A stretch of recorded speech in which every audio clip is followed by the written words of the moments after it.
నమస్కారం. సద్గురు గారి మాట, మీరు మానవత్వంతో నిండిపోతే దివ్యత్వం దిగిరావలసిందే.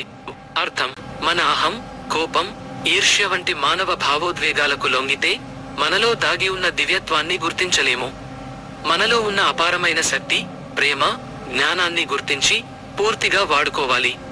దివ్యత్వాన్ని పొందడానికి మన అహాన్ని వదిలివేసి నిజమైన మనల్ని గుర్తించుకోవాలి. మన భావోద్వేగాలను నియంత్రించడం నేర్చుకోవాలి.